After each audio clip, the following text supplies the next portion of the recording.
बच्चों, स्वागत है आप सभी का इस चैनल पर। आज हम कक्षा 10वीं के गणित विषय के अध्याय 14 सांख्यिकी के अंतर्गत प्रश्नावली 14.2 का प्रश्न क्रमांक 3 यहाँ पे देख रहे हैं, जिसके अनुसार निम्नलिखित आंकड़े किसी गांव के 200 परिवारों के कुल मासिक घरेलू व्यय के बंटन को दर्शाते हैं। इन परिवारों का बहुलक मासिक व्यय ज्ञात करना है, साथ ही माध्य मासिक व्यय भी ज्ञात करना है। बच्चों, जैसा कि हम देख रहे हैं यहाँ पे व्यय दिया गया है हमें रुपयों में, जिसमें हमें 1000 से 1050 तक परिवारों की संख्या 24 दी गई है, और 1500 से 2000 तक के 40, 2000 से 2500 तक 33, और 2500 से 3000 तक के 28 है, 3000 से 3500 तक के 30 है, और 3500 से 4000 तक 22 तथा 4500 तक 16, 4500 से 5000 तक 7। तो इस तरीके से हमें मासिक व्यय दिया गया है परिवारों की संख्या के आधार पे। अब यहाँ पे हमें ज्ञात करना है कि इसका बहुलक मासिक व्यय कितना होगा। तो इसके लिए सबसे पहले यहाँ पे जैसा कि हमें सारणी ज्ञात है, इस सारणी में हमें ध्यान देना है कि सबसे अधिक बारंबारता कितनी है। तो यहाँ पे जैसा कि हम देख रहे हैं, यहाँ पे सबसे अधिक बारंबारता आपको 40 दिखाई दे रही है। तो इस 40 बारंबारता को हम, जैसा कि हमने पूर्व के प्रश्नों में देखा है, इसको हम F1 के रूप में मानते हैं, और इसके ऊपर वाली जो बारंबारता है वह हमेशा F0 होती है, और इसके बाद वाली जो बारंबारता है वह होगी F2 के रूप में। तो इस तरीके से हमें ज्ञात हो गया है कि F1, F2 और F0। अब इसके सामने यदि हम चले जाएं तो ये हमारा वह वर्ग होगा जिसे हमें निम्न सीमा लेना है, जिसमें L का मान 1500 हमें ज्ञात है, 1500, और यहाँ पे हमें H का मान भी यहीं से प्राप्त हो रहा है। 2000 में से 1500 को कम करेंगे तो 500 हमें H का मान ज्ञात हो जाएगा। सभी मान हमें सूत्र के आधार पर ज्ञात है। जैसे कि हम जानते हैं कि बहुलक का जो सूत्र है वह होता है L plus F1 minus F0 बटे 2F1 minus F0 minus F2 into H। यहाँ पे हम मान रख के देख लेते हैं बच्चों।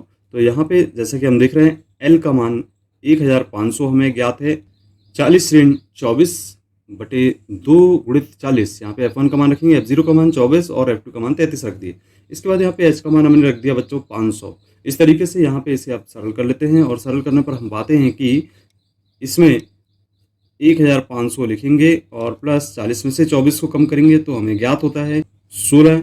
इसके बाद 2 में 40 का गुणा करेंगे तो 80 हो जाएगा। 80 में से हम इन दोनों का योग कर देते हैं तो यहाँ पे आ जाता है 57, और इंटू H अर्थात 500 घटाने पर हमें प्राप्त होता है 80 में से 57 को कम करते हैं तो यहाँ पे 23 प्राप्त हो जाता है इंटू 500।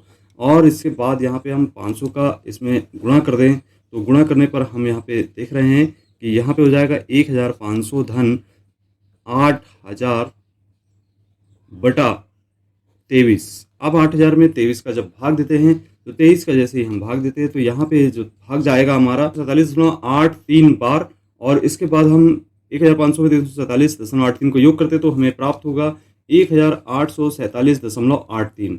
अब हम इसे इस तरीके से इसका आंसर दे सकते हैं कि बहुलक मासिक व्यय 1847.83 रुपये होगा। तो इस तरीके से हम इसका बहुलक ज्ञात कर लेते हैं।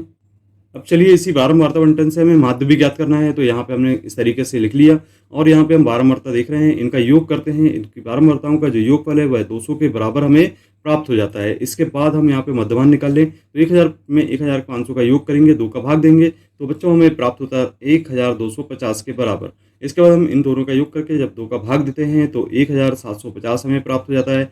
बड़ी संख्याएं हमें मिलती हैं, और इसी प्रकार से यहाँ पे प्राप्त होता है 2250। इस प्रकार से यहाँ से प्राप्त होगा 2750, और 3500 में योग करते हैं, दोनों का योग 2 का भाग देते हैं तो हमें प्राप्त होता है 3250।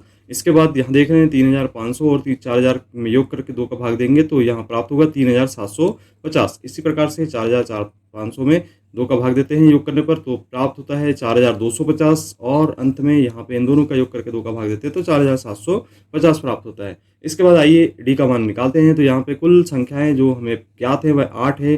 3250 को लेकर चले कल्पित माध्य, तो यहाँ पे हम इसको भी ले सकते हैं, हम किसी भी संख्या को कल्पित माध्य के रूप में मान सकते हैं। तो यहाँ पे हम 2750 यहाँ से कम करते हैं, 1250 में से घटाने पर हमें प्राप्त हो जाता है 2000 के बराबर।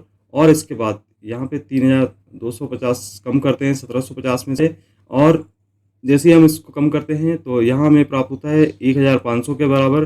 2250 में से 3250 को घटाते हैं तो 1000 प्राप्त होगा बच्चों, और 2750 में से 3250 को घटाते हैं तो हमें प्राप्त होता है यहाँ पे 500 के बराबर। अब चलिए यहाँ पे हम इसको 3250 में से 3250 घटाते हैं तो 0 प्राप्त होता है। यहाँ से 3750 में से इसको कम करते हैं तो यहाँ पे 500 प्राप्त हो जाता है। इसी प्रकार से 4250 में से 3250 कम करते हैं तो 1000 प्राप्त हो जाता है, और 4750 में से इसको कम करते हैं तो 1500 हमें प्राप्त हो जाता है। आइए अब यहाँ पे h का मान ज्ञात करें। इसमें h का मान, दोनों का अंतर हमें ज्ञात करना है, तो यहाँ 500 के बराबर प्राप्त होता है, तो हम यहाँ पे h को 500 के रूप में लेकर चलते हैं। 500 का जैसे ही हम यहाँ पे भाग देते चलते हैं सभी में, तो यहाँ प्राप्त होता है ऋण 4 के बराबर, यहाँ ऋण 3 प्राप्त होता है, और यहाँ ऋण 2 और यहाँ ऋण 1, क्योंकि हमें भाग दिए तो 5 चौक 20 होता है, 5 के 15, 5 दूनी 10 और 5 एकम 5। इस तरीके से हमें ये प्राप्त हो जाता है। अब यहाँ पे 1, 2, 3 हमें क्रम से ज्ञात होंगे 500 में से भाग देने पर इसमें, और इसके बाद हम FI और UI का आपस में गुणा करते हैं, तो 34 का ऋण 4 में गुणा करने पर ऋण 96 हमें प्राप्त हो जाता है, और 40 का 3 में गुणा करेंगे तो यहाँ पे 120 हमें मिल जाता है। इसी प्रकार से 33 का गुणा ऋण 2 में करते तो ऋण 66 हमें प्राप्त होता है। 28 का ऋण 1 में गुणा किया तो ऋण 28, और 30 का 0 में गुणा किया तो 0 प्राप्त हो जाता है। अब यहाँ पे जैसा कि हम देख रहे हैं बच्चों कि 22 में 1 का गुणा किया तो 22 प्राप्त होगा, और 16 में 2 का गुणा करेंगे तो 16 दूनी 32, और 7 का गुणा 3 में होगा तो 7 या 21 के बराबर प्राप्त होगा। ऋणात्मक संख्याओं का योग कर लें, धनात्मक संख्याओं का योग, इन दोनों को जोड़ें और घटाएं तो अंत में हमें यहाँ पे ऋण 235 के बराबर प्राप्त हो जाता है।